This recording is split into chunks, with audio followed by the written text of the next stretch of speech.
최근에 들어서 가장 주목받고 있는 인물을 좀 대라고 한다면 아마 주저함 없이 다들 도널드 트럼프라고 말하지 않을까 생각합니다. 그래서 오늘 제가 이 도널드 트럼프에 대한 말씀을 좀 나누려고 합니다. 제가 이제 한 달 전쯤에 이제 도널드 트럼프에 대한 메시지를 좀 나누려고 생각을 했을 때는 제가 좀 많이 사실 그 부담을 좀 가지고 있었습니다. 그러니까 누가 제게 부담을 줘서가 아니라 제 스스로가 좀 부담을 느꼈는데, 왜냐하면 많은 사람들이 이제 도널드 트럼프에 대해서 일반적으로 말하고 또 이렇게 보는 그 관점들이 또 저하고 좀 많이 달랐습니다.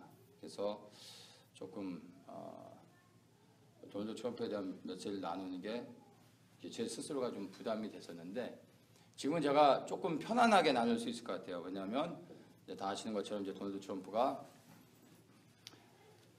여론에선 절대 공화당 후보가 될 수 없다고 했는데 공화당 후보가 됐습니다. 그래서 제가 이제 이 말씀을 좀 나눌 때 조금 자유스럽게 좀 편안하게 나눌 수 있을 것 같습니다. 먼저 제가 도널드 트럼프에 대한 이야기를 좀 하고, 그 다음에 도널드 트럼프를 우리가 성경을 통해서 어떻게 좀 이 시대에 새롭게 좀 조명해서 볼 수 있을까를 좀 나누고요. 마지막으로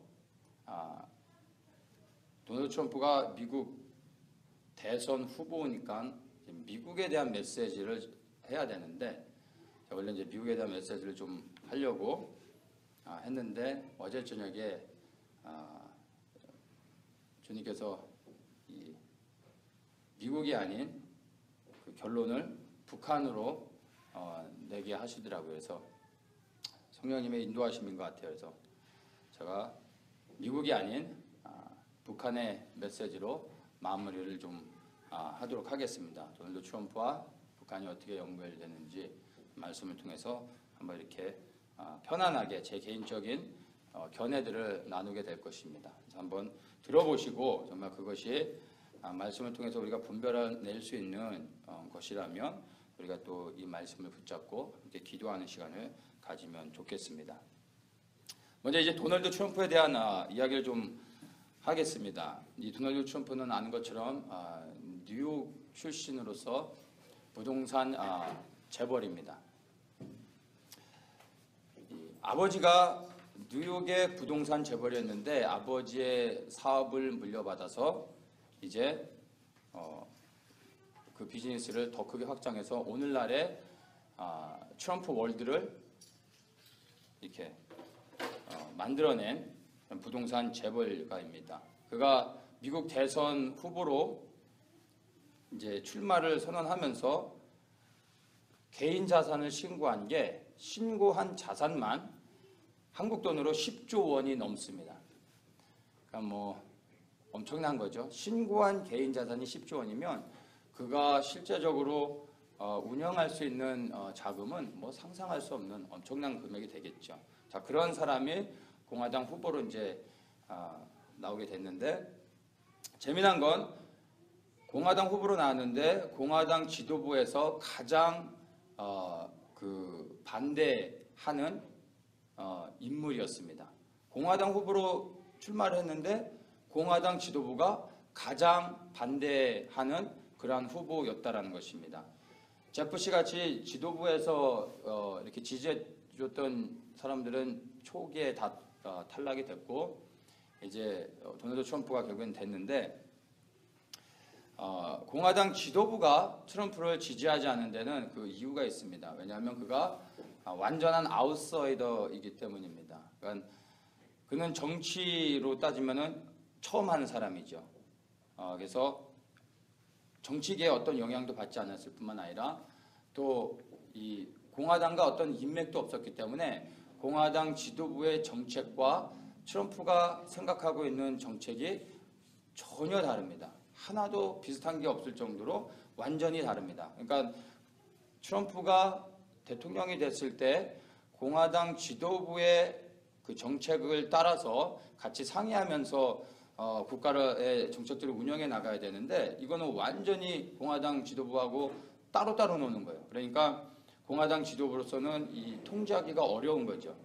근데 이 정치계에서 오래 몸담았다면은 같은 물에 있다 보면 뭐 비슷해지잖아요. 그래서 이제 비슷하게 갈 수도 있는데 정치도 처음 하는 사람이고 공화당 지도부하고 전혀 인맥도 없고 상관이 없는 사람이니까 이게 뭐 통제가 안 되는 거예요. 그래서 도널드 트럼프가 거의 공화당 후보가 확정되어지는 그 상황 가운데서도 공화당 지도부에서는 트럼프를 지지하는 것보다 차라리 힐러리를 지지하는 게 낫다라고 말할 정도였습니다. 그러니까 자기들의 이권을 생각할 때 기득권을 지키기 위해서 이제 그런 얘기들 하는 거였죠.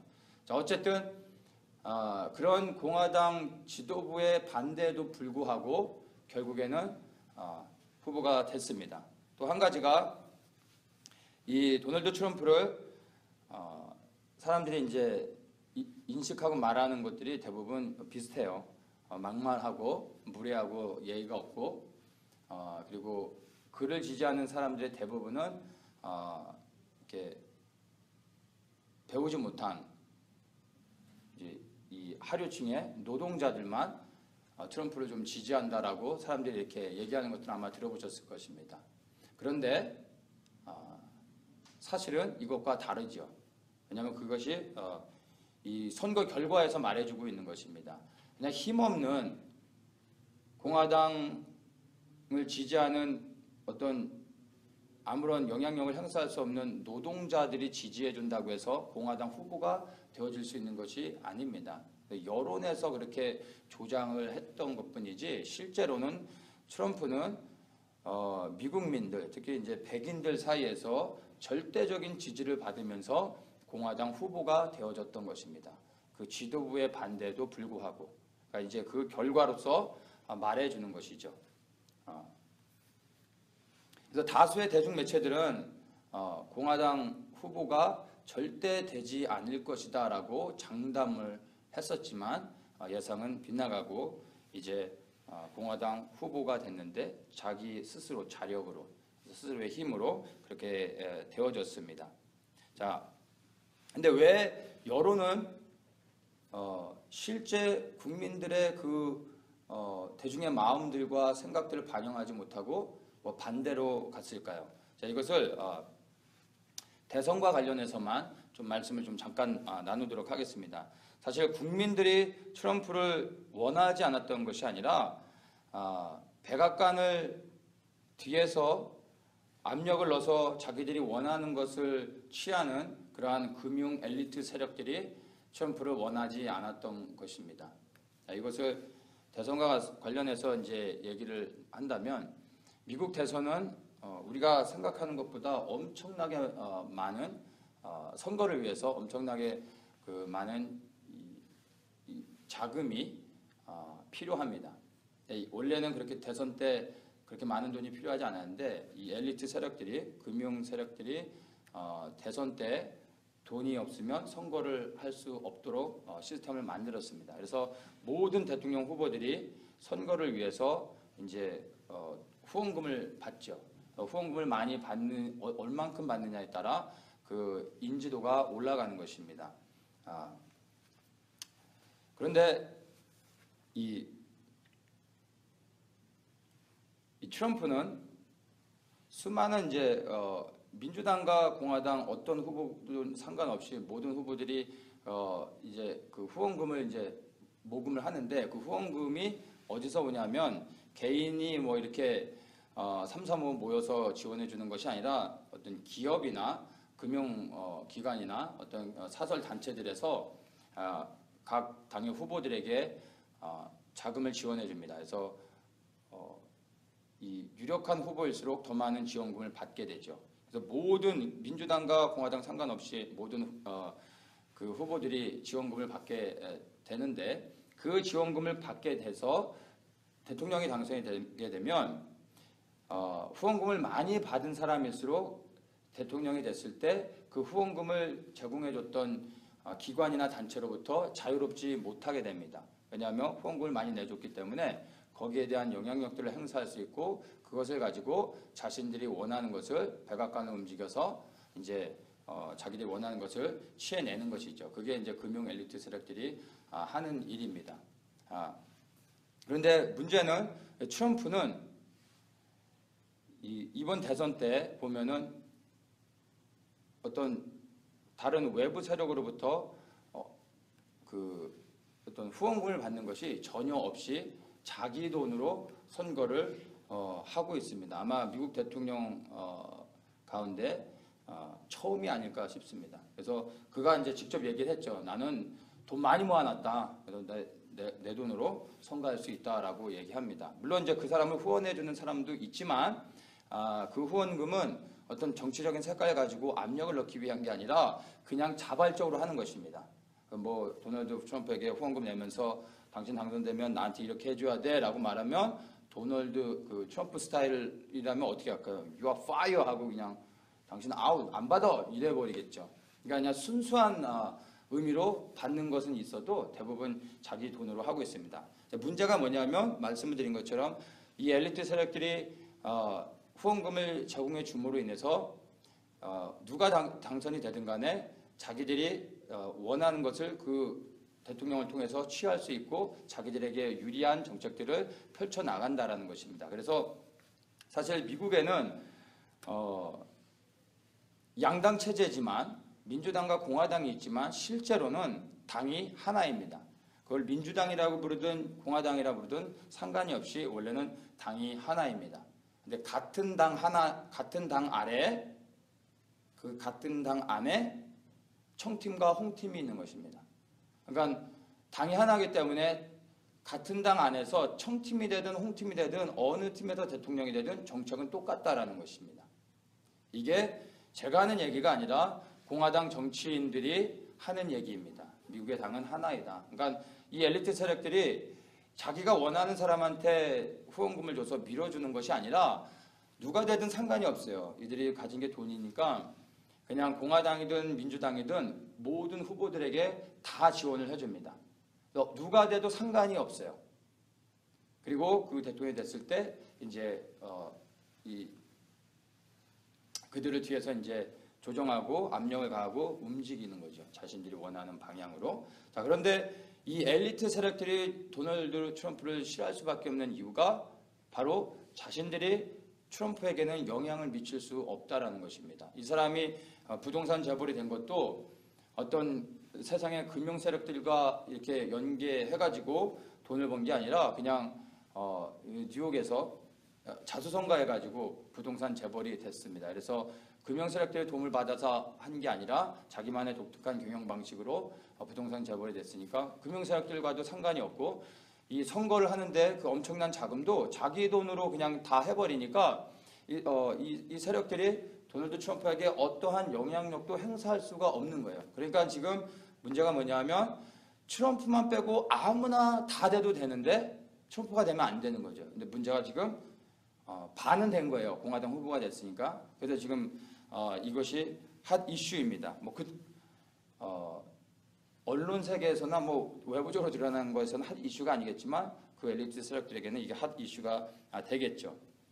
자, 어쨌든 이런 상태에서 도널드 트럼프가 공화당 후보가 돼 있는 상황입니다. 그리고 이제 힐러리와 경선을 하게 돼서 이제 11월 달에 그 결과를 우리가 볼 수 있겠죠. 자, 트럼프에 대해서 많은 것을 얘기할 수 있지만 간단하게 지금 이 미국 사람들이 인식하고 있는 그리고 또 우리가 볼 수 있는 것들을 잠깐 제가 나눴고 트럼프가 이미 공화당 후보가 됐기 때문에 이제 제가 조금 더 오픈해서 오픈마인드로 여러분들 그거를 또 좀 들을 수 있기를 바라는 마음으로 제가 좀 한 가지를 좀 나누고 싶은 것은 많은 사람들이 도널드 트럼프에 대한 인식들이 좋지 못한데 그것들이 사실은 객관적으로 본인들이 보고 판단한 것이 아니라 여론을 통해서 형성되어진 것들은 무분별하게 받아들여서 말하고 있는 것들이 많습니다. 왜냐하면 제가 주변에 많은 사람들이랑 대화를 나눠보면 똑같이 말해요.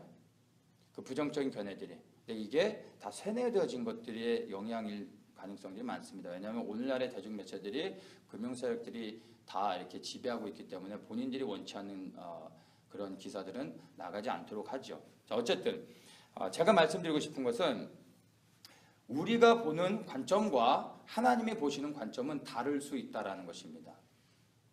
우리의 시선으로 우리의 신앙관으로 아무리 우리가 바르게 보려고 해도 하나님은 우리와 다르게 보실 수 있다라는 것입니다. 그래서 제가 다윗과 사울의 좋은 예를 통해서 이 하나님의 관점과 우리의 관점이 좀 다를 수 있다는 것을 좀 말씀드리고 여러분들 그걸 좀 이해했으면 좋겠습니다. 사울이 하나님 앞에 범죄했습니다. 우리아의 아내를 범했죠. 근데 단순히 간음을 한 게 아니라 그 여자가 누구냐면 바로 다윗을 위해 생명을 걸고 싸우는 다윗의 30인의 용사 중에 한 명인 우리아였던 것입니다. 그러니까 일반 간음이 아닌 거죠. 그것도 모자라서 이제 이 간음한 게 이제 들킬까봐 자신을 위해서 생명 걸고 싸우는 우리아를 전쟁터에 내몰아 죽게 합니다. 근데 그거를 자기가 죽이는 것도 아니고 자기의 또 다른 부하 장수를 시켜서 죽게 만들죠. 그러니까 그의 죄는 단순한 살인죄가 아니라 이거는 정말 아주 나쁜 죄죠. 이게 다윗의 죄였습니다. 자, 사울을 보면 사울도 하나님 앞에 범죄했습니다. 사울이 이제 왕이 되고 나서 하나님께서 사울에게 명해서 아말렉을 진멸하라고 말씀하셨어요. 그래서 아말렉을 완전히 진멸하되 승리하고 난 다음에 그들에게 속한 모든 자를 다 어린아이와 여자 할 거 없이 다 죽이고 그 다음에 그들에게 속했던 가축가에도 다 남기지 말고 다 진멸하라고 말씀하셨는데 그가 전쟁에서 승리하고 난 다음에 어떻게 하죠? 군인들은 다 죽이고 힘없는 여자와 어린아이들을 데리고 와서 노예로 삼고 튼튼한 가축들을 가지고 와서 제사를 삼겠다고 하고 가지고 들어오는 것입니다. 근데 그걸로 인하여서 사울은 왕이 된 것에서 하나님이 폐위를 시킵니다. 그 사건으로 인해서 우리가 볼 때는 자, 다윗은 간음을 했고요. 살인을 했습니다. 근데 사울은 뭘 했죠? 사람을 살려갖고 온 거예요. 가축을 데려갖고 온 거예요. 그러니까 우리가 도덕적으로 보면은 누구의 죄가 더 큽니까? 당연히 다윗의 죄가 더 크죠. 근데 하나님은 물론 다윗의 그 죄로 인하여서 다윗은 하나님의 심판 징계를 받죠. 그래서 그가 그것으로 인해서 많은 어려움들을 겪게는 됩니다. 그런데 하나님이 그것 때문에 다윗을 왕으로 삼는 것을 취소하지 않으셨다라는 것입니다. 그리고 다윗을 향해서 하나님은 내 마음에 합한 자라고 말씀을 하신다라는 것입니다. 차이가 뭐가 있죠? 이게 영적인 의미가 있는데 이 아말렉은 출애굽기에 보면 이스라엘 백성이 이제 애굽에서 나온 즉시 아말렉 족속이 이스라엘을 치러 옵니다. 약탈하러 온 게 아니라 아말렉 족속이 이스라엘을 광야에서 다 몰살시키러 온 것입니다. 그래서 출애굽기 7장에 보면 이 아말렉을 향해서 그 히브리서에서는 뭐라고 이 일반 성경에서는 그렇게 기록되어 있지 않는데 히브리인들이 보는 히브리 성경에서는 이 출애굽기 7장을 뭐라고 이제 얘기하냐면 아말렉이 이스라엘을 공격했던 것을 하나님의 보좌를 치려고 손이 들렸다라고 히브리 성경에서는 그렇게 표현을 하고 있습니다. 그러니까 아말렉이 광야에 나와 있는 이스라엘 백성들을 공격한 건 하나님을 공격한 것입니다. 그걸 어떻게 또 알 수 있냐면 그 사건으로 인해서 하나님이 뭐라고 말씀하시냐면 내가 아말렉과 대대로 싸우겠다라고 말씀하시면서 아말렉을 반드시 진멸하겠다라고 맹세를 하십니다. 사람 앞에서 인간들 앞에서 하나님이 맹세를 하시면서 아말렉을 진멸하시겠다고 말씀하십니다. 하나님의 보좌를 친다는 것은 하나님에 대한 정면 도전이죠. 하나님이 참으실 수 없는 거예요. 근데 이 아말렉을 진멸하라고 했는데 사울이 그것에 실패한 거죠. 하나님의 대적을 살려준 거예요. 그거는 정말 살인하고 간음한 자보다 더 큰 죄가 되는 것이죠. 근데 이 아말렉을 누가 진멸하냐면 다윗이 진멸합니다. 그리고 이 다윗이 아말렉을 진멸하고 난 후에 하나님께서 그를 헤브론으로 불러서 남유다의 왕으로 삼습니다. 그때 비로소 하나님의 대적 아말렉을 진멸했을 때 이게 이제 영적인 원리입니다. 우리가 그냥 볼 때는 사실 다윗의 죄가 더 큰 것이죠. 근데 하나님이 보실 때는 다르다라는 것입니다. 이걸 통해서 우리가 함부로 우리 눈에 보여지는 우리의 신앙의 기준으로 누가 좋은 사람이다 나쁜 사람이다 라고 쉽게 판단할 수 없다라는 것입니다. 그런 관점에서 우리가 도널드 트럼프에 대해서 좀 함부로 얘기하지 않고 좀 더 우리가 하나님은 정말 그를 어떻게 보시는지에 대해서 진지하게 조금 더 우리가 분별하면서 봤으면 좋겠습니다. 자, 이제 고레스를 통해서 트럼프를 제가 좀 조명해 봤으면 좋겠습니다. 여러분 다 고레스 왕을 아실 겁니다. 우리 이사야 44장 말씀을 한번 보도록 하겠습니다.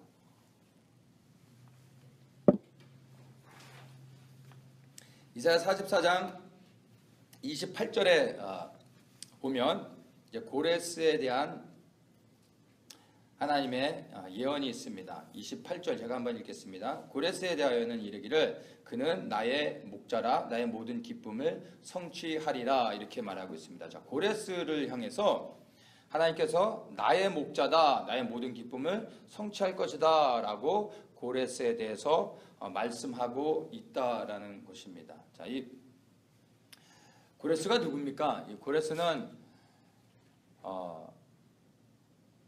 오늘 이제 페르시아 제국을 건설한 이방인 왕이죠.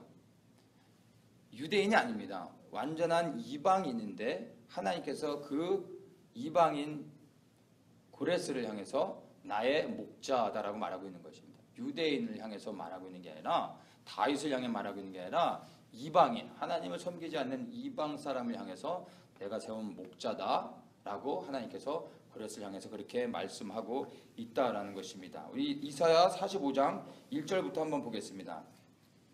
나 여호와는 나의 기름 부음 받은 고레스의 오른손을 잡고 열국으로 그 앞에 항복하게 하며 열왕의 허리를 풀며 성문을 그 앞에 열어서 닫지 못하게 하리라. 내가 고레스에게 이르기를 내가 내 앞서 가서 험한 곳을 평탄케 하며 논문을 쳐서 부수며 쇠피창을 꺾고 내게 흑암 중에 보화와 은밀한 곳에 숨은 재물을 주어서 너를 지명하여 부른 자가 나 여호와 이스라엘의 하나님인 줄 알게 하리라. 이렇게 말하고 있습니다. 1절에서 보면은 하나님께서 고레스를 기름 부어서 그를 세우셨다라고 말씀하시면서 열방 앞에 그를 세우시고 높였다라고 말씀을 하십니다. 그러면서 2절에서 고레스를 위해서 하나님께서 그 길을 여시고 그 원수들을 하나님께서 부수며 그를 열방의 가장 높은 자로 세우신다라고 말씀하고 있습니다. 그리고 그 모든 것을 통해서 바로 고레스를 높이신 분이 나 여호와 하나님이신 것을 알게 하겠다라고 말씀하시면서 고레스에 대한 예언을 선포케 하고 있습니다.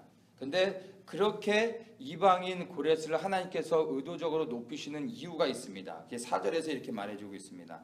내가 나의 종 야곱 나의 택한 이스라엘을 위하여 너를 지명하여 불렀나니 너는 나를 알지 못하였을지라도 나는 내게 칭호를 주었노라. 뭐라고 말씀하시냐면 바로 나의 택한 이스라엘을 위하여 너를 지명하여 불렀다라고 말씀하고 계시는 것입니다. 그러니까 이방인 고레스를 세워서 열방의 왕으로서 하나님께서 높이시는 이유가 바로 하나님의 택한 이스라엘 백성들을 위해서 고레스를 열방의 왕으로 하나님이 세우신다는 거예요. 이스라엘 백성들을 위해서 고레스를 그렇게 하나님이 기름 부어 하나님의 종으로 사용하신다라고 하나님께서 말씀하고 계십니다. 재미난 건 이사야서에서 고레스라는 정확한 분명한 그 이름을 하나님께서 지명해서 말씀하고 계시다는 것입니다. 이 이사야 선지자가 활동할 때가 남유다 선지자죠. 그러니까 히스기야 왕 때 이사야가 이제 활동을 했는데 이사야가 활동하는 중간에 북이스라엘이 멸망을 당합니다. 그러니까 북이스라엘이 멸망을 당하고 난 후부터 남유다가 멸망을 당할 때까지 대략 뭐 한 130년 정도로 잡죠. 그 다음에 70년의 그 바벨론의 포로 생활이 있습니다. 그리고 나서 메데바사의 이 고레스가 일어나서 바벨론을 멸망시키는 것입니다. 그러니까 북이스라엘이 멸망하고 나서부터 고레스 왕이 실제로 등장하기까지는 한 대략 200년의 차이가 있는 거예요. 200년 후의 일이죠. 그런데 바로 이사야를 통해서 200년 전에 하나님께서 고레스라는 정확한 이름을 대시면서 이 사람을 내가 일으켜서 세상에서 높일 거고 또 그를 통해 이스라엘을 위해 내가 일할 거다. 이 말씀을, 예언의 말씀을 이렇게 하고 계시다라는 것입니다.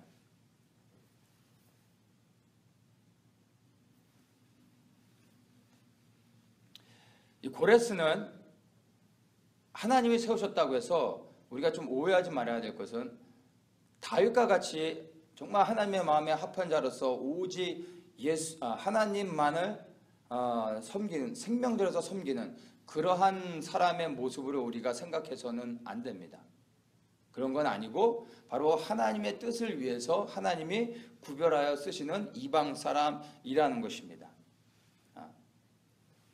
근데 그가 이방 사람임에도 불구하고 하나님이 그를 구별해서 나의 목자라고 하시면서 그를 통해서 하나님이 그를 사용하시는 이유가 있는 것입니다. 그건 좀 이제 한번 보도록 하겠습니다.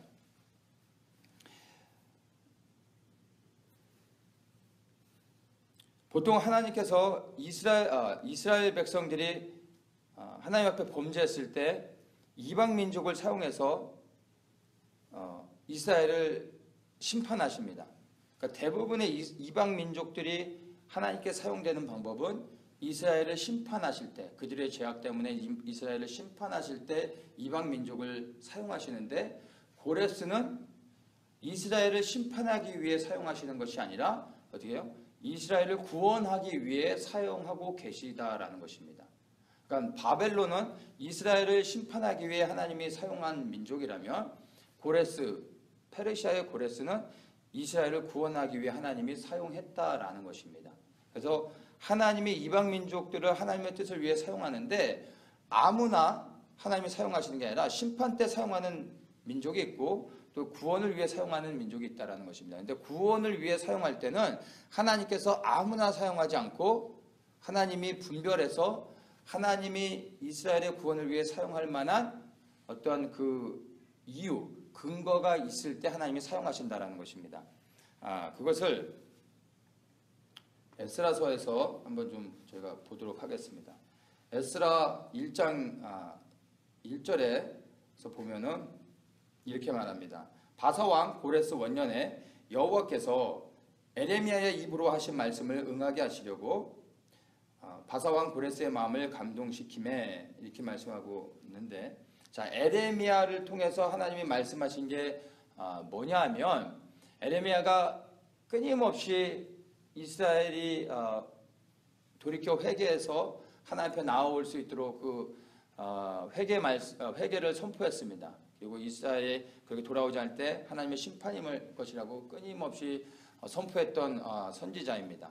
근데 이스라엘이 예레미야의 말을 듣고 돌이켜 회개하지 않죠. 그래서 그가 이제 선포했던 게 뭐냐 하면, 너희들이 이제 하나님의 심판을 받아 예루살렘이 멸망을 당할 것이고, 바벨론에게 멸망을 당하고 이제 포로로 잡혀가 70년의 시간을 보내게 될 거다. 그리고 그 70년의 시간이 지날 때 하나님이 바벨론의 죄악을 심판하시고 이제 이스라엘을 하나님이 회복하실 것이다. 예루살렘을 회복해 하실 것이다 라는 것이 예레미야의 예언입니다. 바로 이 예레미야의 말을 이루시기 위해서 고레스를 하나님이 사용하시고 있다라는 것입니다. 이 에스라서를 보면 바로 에레미야의 일, 바로 에레미야가 말한 것, 예루살렘의 회복을 위해서 고레스를 들어서 이제 바벨론을 치게 하고 그 바벨론을 멸망시키고 난 다음에 이 고레스가 조서를 내려서 이제 이스라엘 백성들을 예루살렘에 돌아가 성전을 재건케 하는 일들을 하게 했던 것이죠. 자, 2절부터 보면은 바사왕 고레스는 말하노니 하늘의 신 여호와께서 세상 만국으로 내게 주셨고 나를 명하사 유다 예루살렘에 전을 건축하라 하셨나니 이스라엘의 하나님은 참 신이니라, 이렇게 말합니다. 자, 고레스가 뭐라고 언급을 하냐면 하나님을 향해서 하늘의 신 여호와께서 이렇게 말하고 있습니다. 그러니까 고레스가 이방 사람이지만 하나님을 인정하고 있는 거예요. 하늘의 신 여호와를 인정하고 있고 뭐라고 또 얘기하냐면 세상 만국으로 내게 주셨다 라고 말하고 있어요. 그가 가진 권세와 능력과 이 페르시아 제국이 그 세상의 열방의 왕이 되어진 거죠. 그 중동 지역에서 바로 이러한 모든 권세와 능력이 내가 이룬 것이 아니라 바로 하늘의 신 여호와께서 내게 주신 축복이다라고 자신의 그 권세와 능력이 누구로부터 왔는지를 인정하는 겁니다. 누구요? 바로 하나님으로부터 온 것임을, 이방의 왕이 그 권세와 능력이 하나님으로부터, 이스라엘의 하나님 여호와 하나님으로부터 온 것임을 그가 고백하고 있다라는 것입니다. 그리고 이스라엘의 하나님은 참신이시다라고 또한 이가 말을 하고 있다라는 것입니다. 바로 이러한 근거를 가지고 하나님께서 고레스라는 사람을 들어서 하나님의 영광을 위해 사용할 수 있다라는 것입니다. 그냥 아무나 들어서 사용하는 것이 아니라 하나님을 부인하고 또 하나님을 대적하는 이방의 사람들을 들어서 사용하시는 것이 아니라 이방 사람이지만 하나님을 인정하고 그 모든 권세와 능력이 하나님으로부터 왔음을 또 고백하고 하나님께 영광을 돌리는 고레스를 통해서 하나님이 하나님의 뜻을 이루기 위해 높이셨고 그를 사용했다라는 것입니다. 그것이 바로 고레스가 이방 사람이지만 하나님에게 선한 뜻을 위해 사용되어질 수 있었던 근거가 되는 것을 우리가 볼 수 있습니다. 그래서 바로 이 고레스는 이스라엘의 심판이 아닌 이스라엘의 구원을 위해 하나님이 사용하시게 된 것입니다. 자, 그렇다면 이제 이 고레스를 성경을 통해서 이방 사람인 고레스가 하나님의 선하신 뜻을 위해 어떻게 사용되어지는지를 우리가 봤는데, 트럼프가 그리고 이제 힐러리 두 사람을 비교할 때 누가 과연 하나님이 사용하실 수 있는 고레스와 같은 인물이 되어질 수 있을까를 우리가 한번 좀 우리가 본 말씀을 근거로 해서 한번 좀 보도록 하겠습니다. 먼저 이제 트럼프를 한번 간단하게 좀 살펴보겠습니다. 트럼프가 자신의 신앙관에 대해서 인터뷰 중에 직접 이렇게 고백한 게 있습니다. 뭐라고 얘기했냐면 I'm an evangelical, I'm a Christian, I'm a Presbyterian. 나는 복음주의적이고 나는 기독교인이고 그리고 나는 장로교인입니다 라고 자신의 신앙관에 대해서 분명한 이 데피니션을 본인 스스로가 고백을 했습니다. 이게 트럼프의 모습입니다. 본인 스스로가 장로교인인 것에 대해서 굉장한 자부심을 가지고 있습니다. 그리고 또 이 사람이 그 리버티 유니버시티에 가가지고 연설할 때 무엇을 말했냐면 I'm going to protect Christian 이라고 말하면서 분명히 기독교적인 관점에서 자신이 앞으로 어떻게 정책을 펼칠 것인지에 대해서 이야기를 했습니다. 그리스도인, 기독교인의 편에 서서 기독교인을 보호하겠다라는 거죠. 이게 오바마 정권 들어온 이후로 기독교인들이 여러 가지 사회에서 법적인 제도가 바뀌어지면서 많은 불이익을 당하고 있는데 분명하게 말하는 것이 나는 기독교인들을 보호할 것이다 라고 그가 분명하게 말을 하고 있는 것입니다.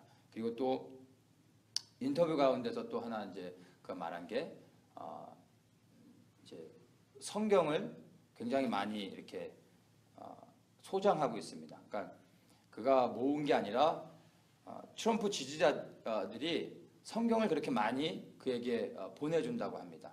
그러니까 그 말은 곧 트럼프를 지지하는 많은 사람들이 그리스도인이라는 거죠. 그러니까 그렇게 성경을 많이 보내주면 뭐 전국에서 얼마나 많이 오겠어요. 그런데 그 받은 성경을 버리지 않고 자기는 다 모아둔답니다. 왜냐하면 성경은 가치가 있는 것이기 때문에 버릴 수 없다라는 거죠. 그리고 그 모아둔 성경을 때로는 성경이 필요한 사람들에게 자기가 보내준다고 합니다. 그러니까 성경에 대한 그 개인의 어떤 그 생각들을 우리가 또 알 수가 있는 거죠. 그리고 그러니까 또 얘기했던 게 할 수 있는 대로 주일 예배를 항상 참석을 한다라고 말합니다. 그래서 전 특별한 일이 있는 게 아닌 이상은 늘 주일 예배에 참석하고 있고 앞으로도 계속 그렇게 한다라고 그가 이제 주일 예배에 참석하는 부분에 대해서도 분명하게 밝혔고, 그 다음에 또 한 가지 중요한 것이 이슬람에 대해서 분명한 태도를 보였습니다. 그래서 그가 했던 발언 중에서 많은 이제 모슬림들을 입국을 금지해야 된다라고 말했던 것이 막 논란이 되기도 했는데 바로 이러한 근거에서 그가 이렇게 발언했던 것입니다. 그래서 이슬람을 그는 적으로 간주합니다. 하나의 종교로서 보는 것이 아니라 이슬람은 미국을 위협하는 적으로서 간주하고 있습니다. 그래서 이슬람에 대한 분명한 태도를 보이고 있고요. 또 3월 달에 에이펙이라는 유대인 로비 단체, 이게 이 에이펙이 미국 내에서 가장 영향력 있는 로비 단체입니다. 그러니까 정치와 경제계에 가장 영향력 있는 로비 단체인데 이 단체에서 인정을 받지 못하면 미국 내에서는 정치를 할 수가 없습니다. 그래서 굉장히 아주 막강한 정치적 영향력을 갖고 있는 이 에이펙이라는 단체에서 3월 달에 그가 이제 인터뷰했던 내용인데 중요한 것이 있습니다. 뭐라고 얘기냐면 I speak to you today as a lifelong supporter and true friends of Israel. 뭐라고 얘기냐면 자신을 소개할 때 나는 이스라엘의 진정한 친구이고 일평생 지지자로서 오늘 내가 당신들에게 연설을 하는 것이다 라고 말하는 거예요. 뭐라고 자신을 표현하면 진정한 이스라엘의 친구라는 거죠.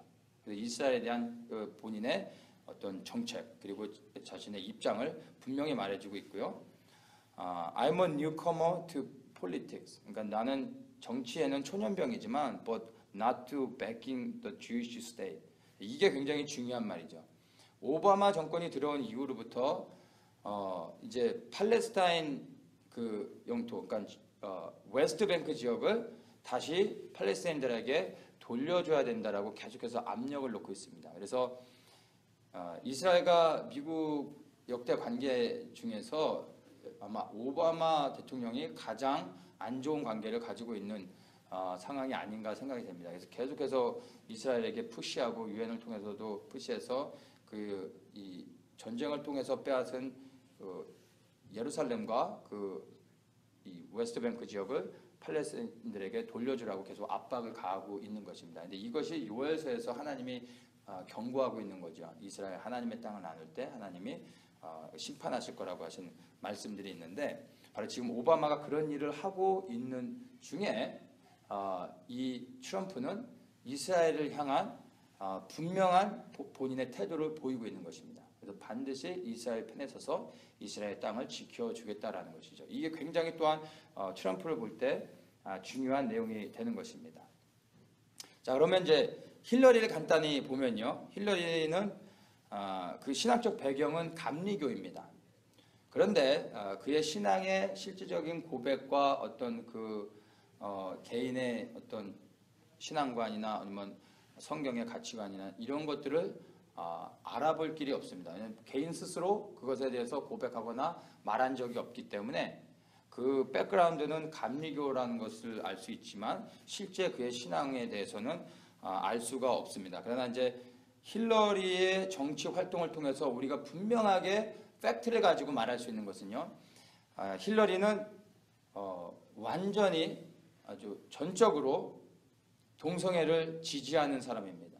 그리고 낙태를 또한 지지하고 후원하고 있는 것을 우리가 그의 정치 활동을 통해서 분명하게 볼 수 있습니다. 그래서 인터뷰 가운데서 그가 했던 게 대통령이 되면은 어떤 정책을 펼칠 것이냐고 이제 질문을 받았을 때 힐러리가 얘기했던 게 뭐냐면 나는 오바마와 다를 것이 없다. 오바마가 한 것을 보면 내가 어떻게 할 것인지를 알 수 있다. 나는 오바마가 한 그대로 계속해서 똑같이 할 것이다 라고 그가 인터뷰에서 말했습니다. 오바마가 어떻게 했는지를 우리가 알고 있죠. 오늘 아침에 미국 이제 학부모 한 사람하고 이제 대화하는 가운데 이제 하나 듣게 된 게 어제 오바마 대통령이 서명을 통해서 이제 그 행정명령으로 이제 모든 전국의 공립학교에 명령을 내린 게 뭐냐면 각 학교마다 트랜스젠더 화장실을 하나씩 의무적으로 만들게 했답니다. 이것은 이제 이미 서명이 돼서 발효가 돼서 모든 공립학교가 이제 킹더부터 해서 뭐 칼리지에서도 이제 공립학교에 들어가는 칼리지까지 포함해서 모든 학교에 트랜스젠더 레스룸을 만들어야 된다고 이제 이 법안이 통과돼서 사인을 했다고 합니다. 이게 이제 오바마의 모습인 것입니다. 그런데 힐러리는요, 오바마하고 다릅니다. 오바마 정도의 수준이 아니라 제가 볼 때 힐러리는 완전한 좌파입니다. 좌파라는 얘기는 사회주의자라는 얘기입니다. 미국에 무슨 사회주의가 있냐고요? 미국이 사회주의가 되어져 가고 있는지는 오래됐습니다. 부시 정권 때부터도 우리가 알지 못하는 사이에 우리가 실제적인 생활 가운데서 법적으로 사회주의적인 그런 법의 제재를 받지 않아서 그렇지 사회주의적인 법안이 많이 통과됐고 오바마 정권 들어서 점점 더 그것이 급속도로 이제 사회주의가 되어가고 있습니다. 그런데 오바마보다 더한 사회주의적인 좌파의 성향을 갖고 있는 게 힐러리입니다. 그래서 힐러리가 보면은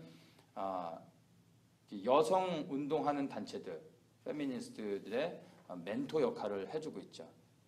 예전에 뭐 우먼 크로스인가 이런 단체가 또 한국에 가서 막 무리를 일으키기도 했었는데 이게 여성 인권을 위해서 일하는 단체들인 것 같지만 그들이 핵심적으로 하는 사항은 똑같아요. 동성애와 낙태 이 운동을 하고 있는 단체들입니다. 이것을 적극적으로 지지해주고 도와주고 있는 게 힐러리입니다. 그래서 힐러리가 대통령이 되면 미국은 정말로 아주 심각해지는 거죠.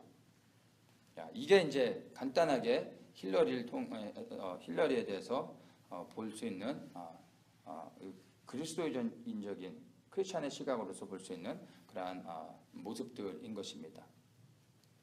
자, 그렇다면은 트럼프는 이 시대에 하나님께서 택하신 정말 뭐 신실한 하나님의 사람인가? 라고 퀘션을 할 수 있습니다. 그런데 제가 말씀드린 것처럼 이스라엘의 회복을 위해서 이방인 고레스를 들어서 하나님이 쓰신 거예요. 뭐 그 이상 그 이하도 아닌 거예요. 트럼프를 우리가 볼 때 뭐 다윗과 같은 하나님을 위해 생명 걸고 목숨 걸고 그냥 골리앗을 향해서 나아가는 뭐 그런 모습을 생각하는 게 아니라 그냥 트럼프를 통해서 고레스를 통해서 이스라엘을 회복하셨던 것처럼 하나님께서 정말 고레스 안에 있는 이방인이지만 하나님을 인정하고 하나님께 영광을 돌리는 그런 고레스를 하나님이 들어서 이스라엘의 회복을 위해서 사용할 수 있으셨다면 트럼프라는 인물을 통해서 하나님께서 정말 미국의 회복을 위해 하나님이 사용하실 수 있다라는 것이죠. 트럼프와 힐러리를 비교해 볼 때 누구를 정말 고레스와 같이 사용할 수 있는지를 크리스찬의 시각으로서는 명확하게 우리가 분별해 볼 수 있다라는 것입니다. 아까 제가 처음에 나눴지만 그의 개인적인 성향 같은 거를 우리는 보지만 하나님은 그런 거를 보지 않으신다라는 거예요. 보다 더 큰 하나님의 관점은 다르다라는 것이죠. 그래서 트럼프를 뭐 정말 다윗과 같이 신실한 하나님의 사람으로서 보자는 게 아니라 그러니까 하나님의 뜻을 이루기 위해 하나님이 사용하실 수 있을 만한 근거가 충분히 있을 수 있다라는 것입니다. 그런 것들을 제가 나누는 것입니다. 자, 근데 트럼프를 하나님께서 지금 이 미국이 급속도로 하나님을 떠나서 타락의 길로 가고 있는 이때에 트럼프를 들어 쓰셔서 미국을 돌이켜 회개하고 회복해 하는 일을 하나님께서 트럼프를 통해서 고레스 같이 사용해서 미국을 회복시키실 수 있다면 바로 이 트럼프가 또한 우리 민족이 갖고 있는 이 분단의 문제, 대한민국의 통일, 북한의 구원과 대한민국의 이 통일을 위해서도 하나님께서 트럼프를 고레스와 같이 사용해서 미국의 회복뿐만이 아니라 대한민국의 회복, 북한의 구원과 이 민족의 통일을 위해서도 하나님이 사용하실 수 있다라는 것을 생각하게 되었습니다. 한국은 지금 아시는 것처럼 건국 이래로 정말 가장 위험한 시간을 지나가고 있습니다. 지난달인가 총선이 끝났죠. 여당이 이길 수밖에 없는 선거인데 여당이 졌습니다. 제가 여당을 지지하는 이유는 여당이 뭐 더 좋은 사람들이고 뭐 믿을만해서가 아니라 이유는 단 하나예요. 뭐 여당도 다 거기서 거기입니다. 사람들을 볼 때. 근데 그럼에도 불구하고 여당을 지지할 수밖에 없는 이유는 국가의 안보 때문인 것입니다. 그 사람들이 더 낫기 때문이 아니라. 자, 어쨌든 여당이 이길 수밖에 없는 선거를 패배했습니다. 그럼 뭐죠?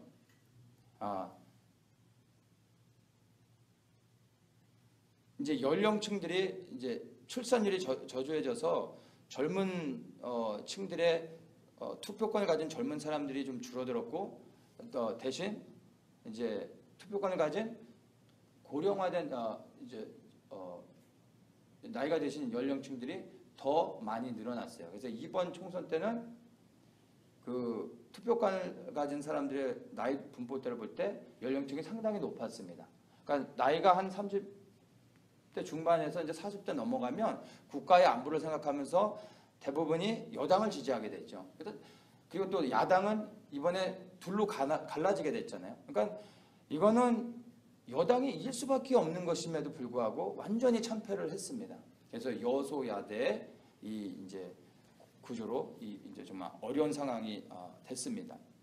그것은 국민들이 야당이 좋아서 투표를 한 것이 아니라 여당이 미워서 야당에 투표를 한 겁니다. 그러니까 국민의 심판인 거죠. 그럼에도 불구하고 여당이 이것을 정말 회개하는 자리로 나아가서 정말 제대로 반성하면서 지금 좀 제대로 좀 해야 되는데 뭐 그런 것 같지는 않아요. 자, 어쨌든 이러한 위기 가운데서 이제 남은 박근혜 대통령의 이제 임기가 쉽지 않다라는 것을 우리가 좀 보며 또 기도해야 되는 부분입니다. 자, 어쨌든 이러한 상황 가운데서 지금 우리가 겪고 있는 심각한 게 무엇이죠? 위에서는 북한이 지금 핵을 개발하면서 핵으로 계속해서 위협을 하고 있습니다. 그리고 대한민국 안에서는 종북 세력들이 정말로 국가의 근간을 흔들면서 지금 안에 내부로부터의 그 적들의 공격으로 인해서 나라가 정말 위기 가운데 흔들리고 있는 것을 우리가 다 보고 있는 부분입니다.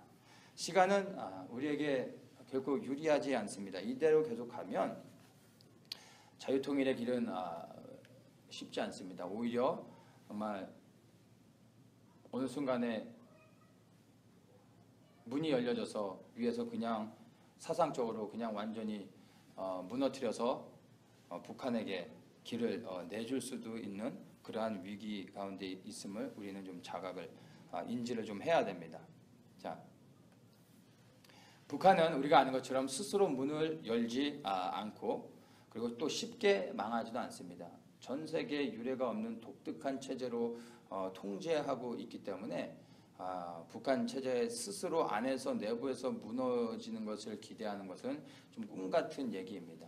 지난 70년의 분단된 역사가 그것을 보여주고 있는 것입니다. 그래서 우리가 막연히 시간이 지나서 북한 내부에서 붕괴되어지길 기다린다는 것은 사실은 좀 쉬운 문제가 아닌 것 같습니다.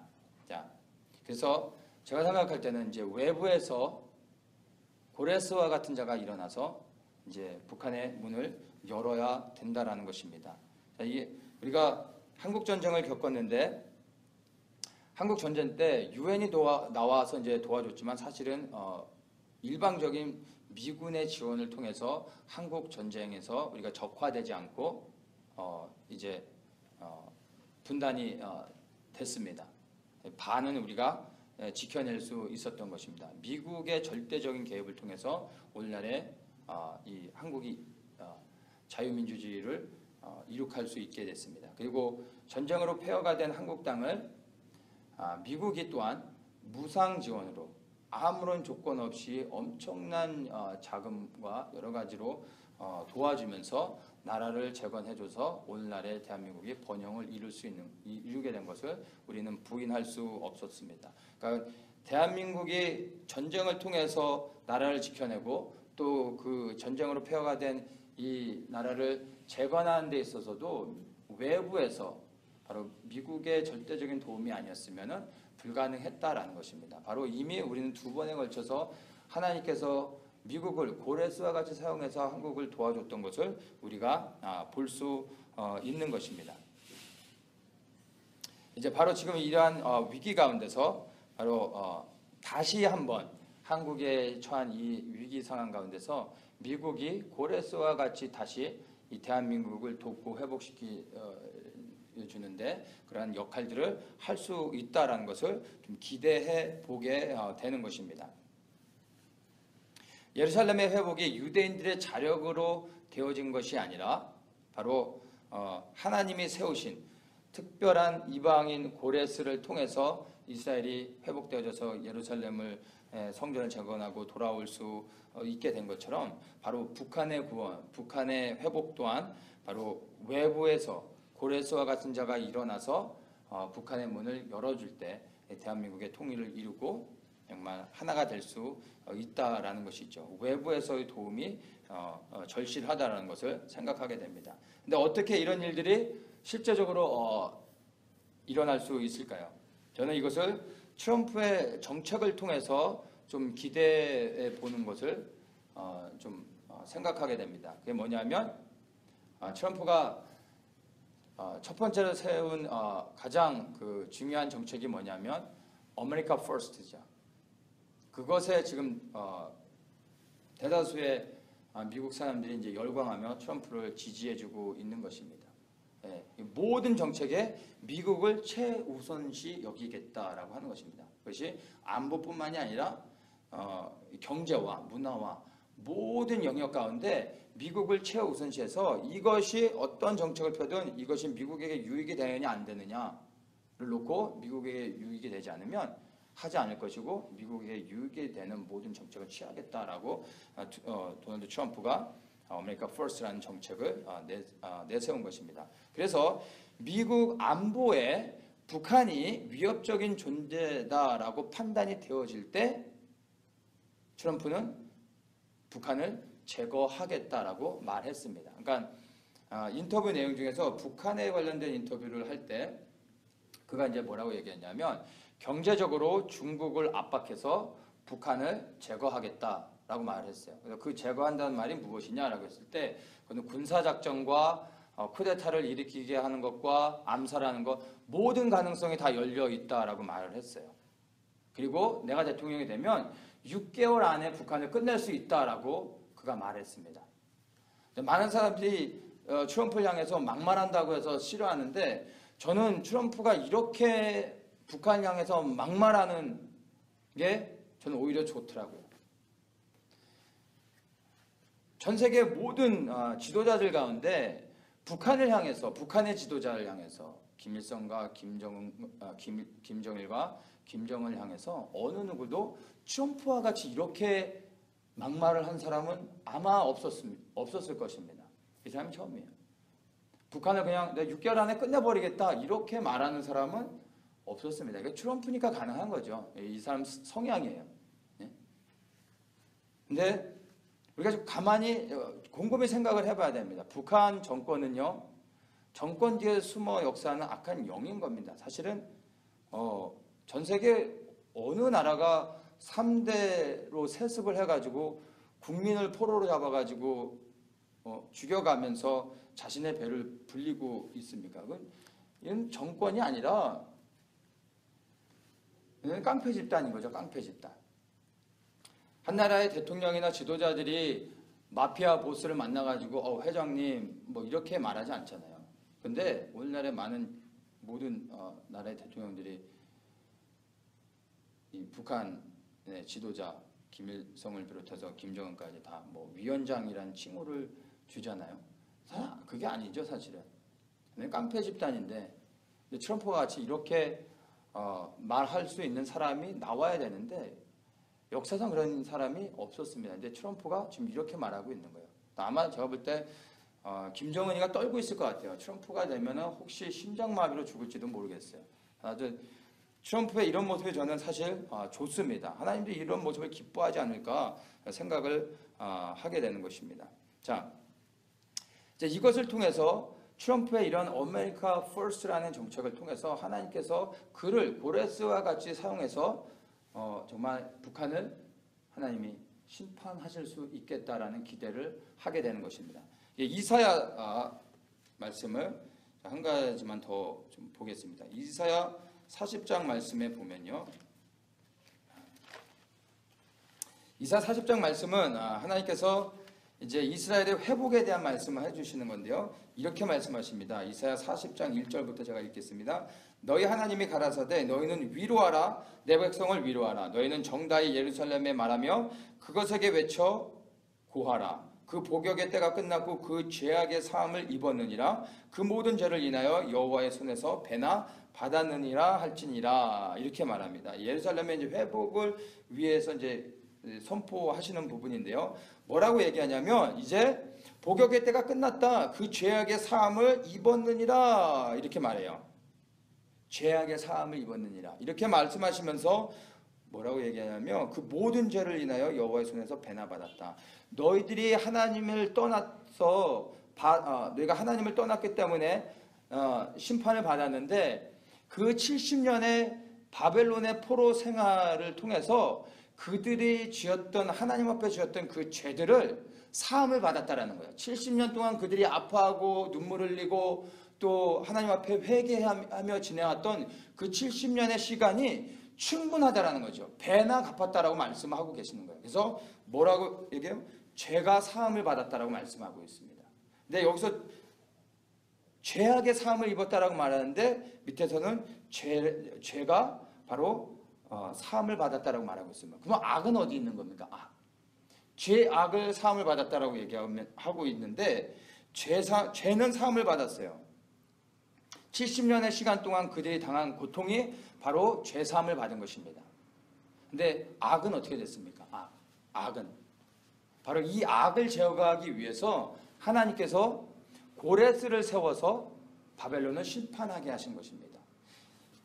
바벨론 포로로 잡혀가 있는 이스라엘에게 있어서 죄는 그들이 하나님을 떠난 것이에요. 그것이 70년의 시간 동안 그들이 사함을 받은 거예요. 악은 뭐냐 하면 이스라엘 백성에게서 이 당시의 악은 바벨론이 악인 것입니다. 바벨론이 이스라엘의 악이었던 것입니다. 그래서 이스라엘 백성이 70년 동안 하나님 앞에 회개하며 나아갔을 때 죄사함을 먼저 받고 죄사함을 받고 난 후에 비로소 하나님이 악을 제거하시는 거예요. 그 이스라엘의 악 바벨론을 제거하기 위해서 하나님께서 이방의 또 다른 민족 페르시아의 고레스를 세우셔가지고 악을 심판하시는 거예요. 이스라엘의 악 바벨론을 심판하실 때 비로소 이스라엘 백성이 예루살렘에 돌아와 성전을 회복할 수 있었던 것입니다. 그러니까 이스라엘이 죄사함을 받았을 때 회복되어진 것이 아니라 어떻게 될 때요? 악이 제거되어질 때 이들이 회복되어져서 예루살렘에 돌아올 수 있었다라는 것입니다. 죄사함이 아니라 악이 제거되어질 때 이들이 회복되어진 것을 우리가 이 말씀을 통해서 볼 수 있는 것입니다. 자, 그렇다면 이것을 우리가 이제 우리 민족에게 분명하게 우리가 적용해서 이 말씀을 통해 우리가 분별해 볼 수 있습니다.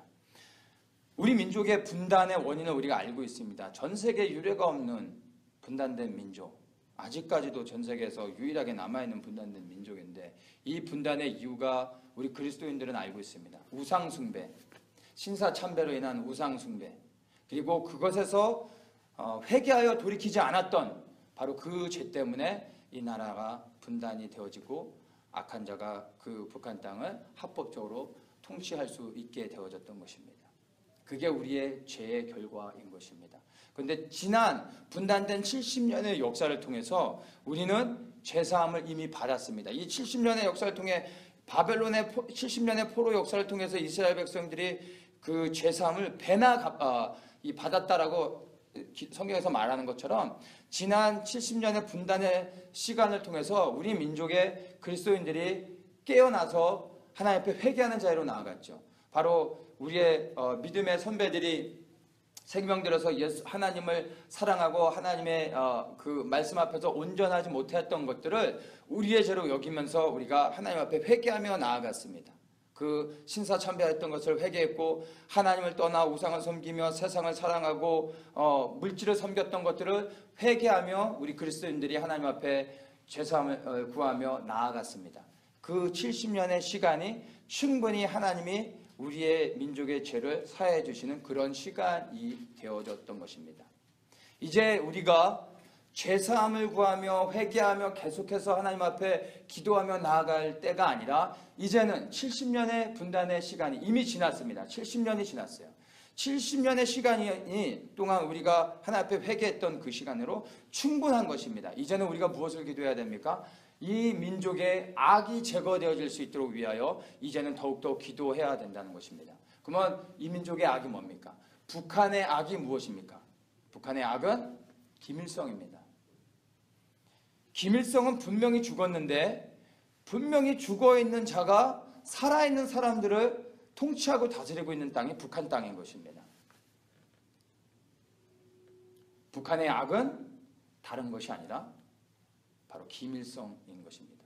김일성 그 악을 제거해야 되는 것입니다. 그런데 그 악을 어떻게 제거해요? 김정은이를 제거할 때 그 김일성이라는 악이 제거되어질 수 있는 것입니다. 저는 김정은이가 절대 구원받지 못할 자라고 생각합니다. 그는 하나님의 구원의 능력이 부족해서 그 사람을 구원하지 못한다는 게 아니라 그도 돌이켜 회개하면 하나님이 구원을 해주실 수 있겠죠. 그러나 김정은이는 악한 사단에게 완전히 사로잡혀 그 하수인의 역할을 하는 자이기 때문에 절대로 돌이켜 회개하는 자로 돌아와 생명을 얻지 않을 것입니다. 그는 예수 그리스도께서 흘리신 보혈의 피로 말미암아 구원받아야 될 또 한 사람의 잃어버린 영혼이 아니라 하나님의 이름으로 심판을 받고 제거되어져야 될 악인 것입니다. 그래서 김정은이가 회개하고 돌아올 수 있도록 그를 위해 중보하는 것은 여러분 그건 아닙니다. 제거되어져야 될 악입니다. 우리 민족의 70년의 그 아픔을 통해 하나님께서 이미 이 민족의 죄를 사해 주셨습니다. 예수의 보혈의 피가 우리 민족의 연약한 그 하나님을 떠났던 우상 숭배의 죄악을 사해 주셨습니다. 그것을 많은 사람들이 이미 오랫동안 기도해 왔던 것입니다. 이제는 우리가 끊임없이 회개만 하고 죄사함만을 구할 것이 아니라 이제는 그 악이 제거되어질 수 있도록 이제 우리가 기도해야 되는 것입니다.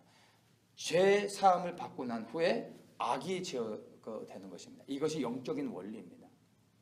이제 분단 70년이 지나서 이제는 바로 북한 정권으로 위장해서 북한의 우리 동포들 붙잡고 있는 그 악, 바로 김정은이가 제거되어질 수 있도록 우리가 이제는 더욱더 구체적으로 기도해야 된다는 것입니다. 그가 제거되어질 때 북한이 구원을 받는 것이고요. 이 민족의 통일이 이루어질 수 있다라는 것입니다. 어떤 사람들은 미국이 이미 하나님을 오래전에 떠났기 때문에 미국은 하나님이 이제 용서치 않으시고 심판하시고 미국은 멸망을 당할 거라고 이렇게 말하시는 분들도 있습니다.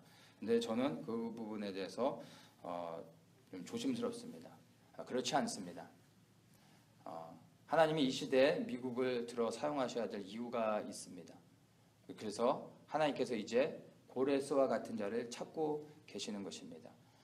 미국의 회복은 단순히 미국의 회복에서 끝나는 것이 아니라 미국의 회복을 통해서 바로 우리 이 북한이 구원을 받고 또 대한민국의 통일을 통해서 정말로 이제 문이 열려지면 어떻게 되는 거죠? 그게 바로 하나님의 영광의 대로가 열려지는 것입니다. 복음의 마지막 관문인 이 동방으로 이제 이 대륙으로 들어와서 이제 육로를 통해서 이제 북한의 문이 열리면 이제 하나님의 영광이 올라가 중국을 덮고 중국에서 붙은 그 성령의 불의 역사가 이제 중앙아시아를 지나 마지막 관문 이슬람의 영을 뚫어내는 거죠. 이슬람 또한 제거되어져야 될 악인 것입니다.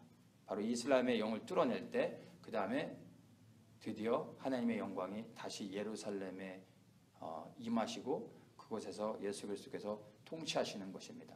바로 그것이 우리 눈에 보여지는 실질적으로 일어날 곧 이루어질 일들임을 우리가 볼 수 있는 것입니다. 자, 이렇게 이 미국의 대선이 단순히 미국을 회복하시는 하나님의 계획 안에서만 볼 수 있는 것이 아니라 이 미국이 회복되어질 때 정말 하나님께서 이 미국을 통해 우리가 생각지 못했던 방법으로 고레스와 같이 일으키셔서 북한의 문을 여시고 이 민족의 통일을 통해 하나님의 뜻을 이 민족이 순종을 통해서 이루어 나갈 수 있도록 하나님이 역사하실 수 있다라는 것을 저는 생각하게 됐습니다. 여러분, 어떤 사람이 고레스와 같이 세워질지는 알 수 없지만 이 시대에 정말로 우리에게 고레스와 같은 자가 일어나 정말 하나님의 뜻을 이루는 일들이 우리 시대에 필요합니다. 그것들을 위해서 우리가 이제 이 미국의 대선을 놓고 기도할 때도 특별한 어떤 누가 되는 것을 위해 기도한다기보다는 정말 하나님이 기뻐하시는 하나님의 사람, 고레스와 같이 하나님이 쓰실 수 있는 그런 사람이 일어날 수 있도록 위해서 우리가 기도해야 됩니다.